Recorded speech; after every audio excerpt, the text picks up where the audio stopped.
Olá! Começa agora o programa Arte Daqui, resultado do meu projeto experimental em jornalismo realizado no primeiro semestre de 2015. Arte Daqui tem como objetivo apresentar um panorama da produção artística local em diversas áreas. Nessa edição piloto, conheça pessoas que se expressam através da literatura. E é engraçado que eu tive primeiro o amor por escrever antes do amor por ler. E eu me lembro que um determinado dia eu escrevi alguma coisa, como é que eu vou dizer, um desabafo sobre o papel. Artistas que têm a música como um modo de vida. Eu sempre acreditei que a música como vibração, ela pode fazer muita coisa na nossa vida, assim, né? Então, eu sou movida à música, assim, todas as minhas profissões, as áreas que eu escolhi, tem música no meio.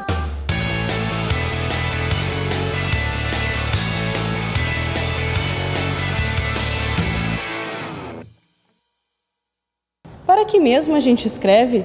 Porque gostamos de contar histórias? Porque através das palavras podemos nos expressar? Nossos entrevistados dão pistas destes porquês.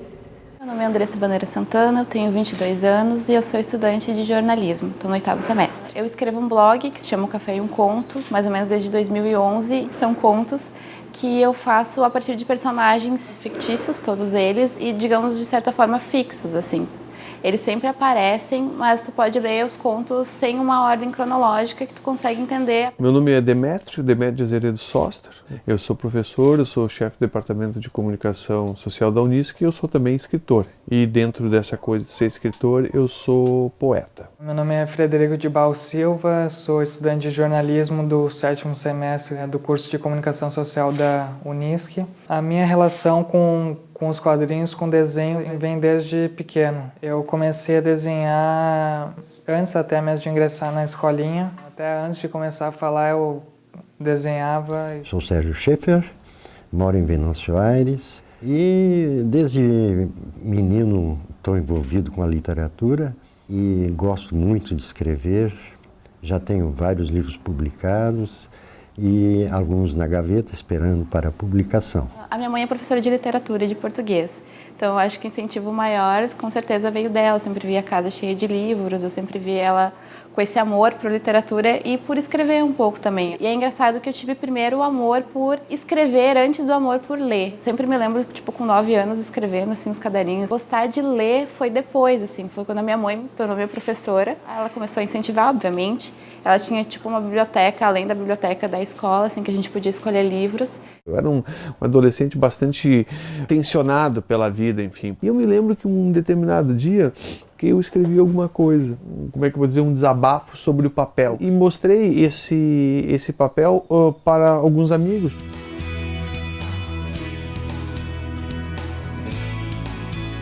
Cara, isso aqui tá legal, isso aqui tá bacana. E aí eu me dei por conta que eu, que me julgava um zero à esquerda, um nada, que não sabia fazer absolutamente nada das coisas que eram corretas de serem feitas no mundo, sabia fazer alguma coisa. E esse alguma coisa tinha a ver com literatura e o nome disso era poesia. Nuvens pesadas pairam no ar. A figueira, imóvel, observa. O vento e os pássaros, sonha. Os postes estendem fios e cercam o céu azul onde voam andorinhas. De cá para lá e de lá para cá. Pousam nos fios.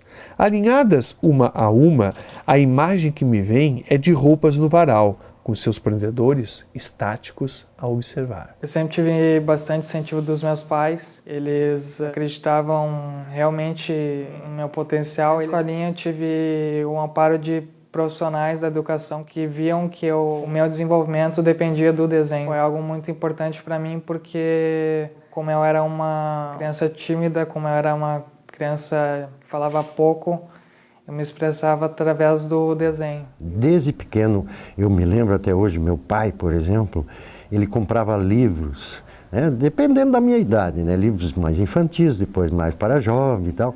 Então é isso aí que faz a gente gostar, né, de histórias.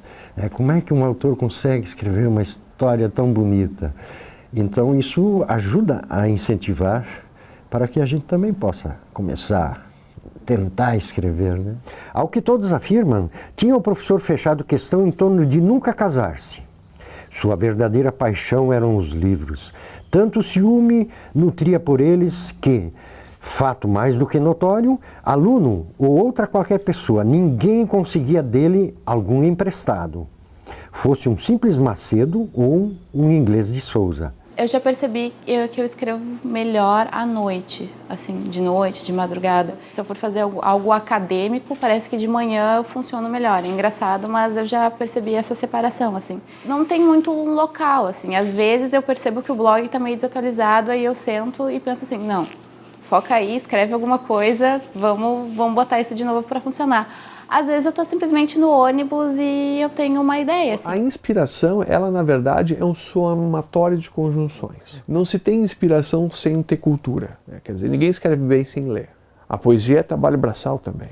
Ela tem a epifania, ela tem o sopro, mas ela é trabalho braçal. É preciso que tu te reconheça, é preciso que tu assuma, sim, eu sou poeta.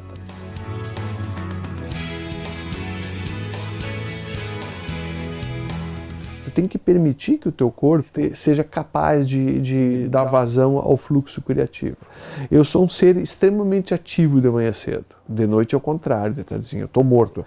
Então, se eu tiver que pensar uma hora própria para o poema acontecer, é de manhã cedo. Eu gosto mais de desenhar em casa. Pensar primeiramente na construção da imagem, como eu vou ambientar ela ali. E desenhar implica em planejamento, em uma mente livre, aberta, enfim, sem grandes preocupações com horário, tempo. E também em pensar em formas criativas de traduzir os teus pensamentos. É necessário pensar tanto quanto um texto ou quanto um trabalho braçal. Tu tem que planejar e, a partir do momento que tu está produzindo, tu se concentrar somente nisso. Olha, eu não tenho horário para escrever, eu escrevo de manhã, de tarde e de noite. Contanto que eu tenha folga, que eu tenha assim uma tranquilidade. Por exemplo, esse lugar aqui onde nós estamos é ótimo para escrever, porque não tem barulho, é a natureza, esse verde me incentiva muito a escrever. E isso faz com que as ideias venham. Eu tenho uma direção dentro da minha literatura que eu vou seguindo fielmente. Eu faço um roteiro prévio, digo eu saio daqui e tenho que chegar lá. Então, as coisas não interferem. Né? Se, por exemplo, chove, ou é dia de sol, ou então eu fui passear e depois esqueci as coisas, não esqueço. Eu volto, onde eu parei, eu continuo. Eu sempre sonhei em transformar um café e um conto em um livro. Só que eles ainda são muito pequenos, assim.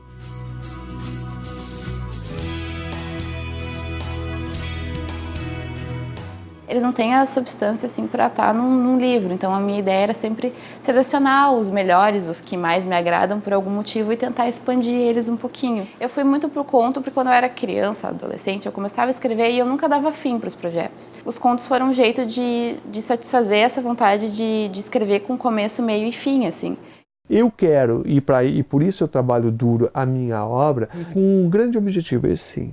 Eu vou deixar muito pouca coisa para meus filhos. Se meus filhos, quem sabe, o Pedro, a Verônica, daqui a alguns anos, puderem pegar um desses livros que tu tem na mão, ou o Quase Coisa, que é o próximo livro, e verem naqueles livros, muito mais do que o pai deles, algo que diga, puxa, olha que legal as coisas que os seres humanos são capazes de fazer, para além do trabalho, para além do dinheiro, então já terá valido a pena. Pensei em ser desenhista profissional, não se realizou, mas o jornalismo me permitiu chegar mais próximo disso, ter contato com a charge, que é algo muito interessante. Eu pretendo estar no jornal, não sei se executando essas funções, mas eu acho que ao menos eu sempre me vejo disposto a desenhar quando necessário. Não prevejo nada, as coisas vão acontecer e eu aguardo. Terminei esse romance, agora eu vou descansar a cabeça, né? Então, vou esperar. Daqui não sei quando virá nova inspiração.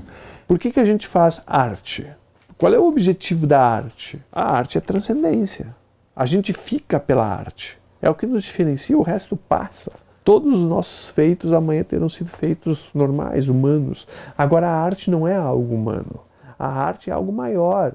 É algo que nos faz reconhecer como humanos. Na noite em que disse algumas de suas mais belas palavras, na noite em que proferiu algumas de suas mais profundas verdades, na noite em que todos aplaudiram o que ele dizia, O homem das palavras fáceis e dos gestos sem brio, soube-se em silêncio, à margem do vazio.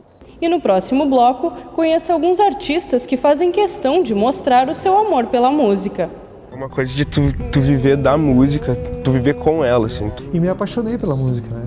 A música é a grande paixão, o amor da minha vida é a música.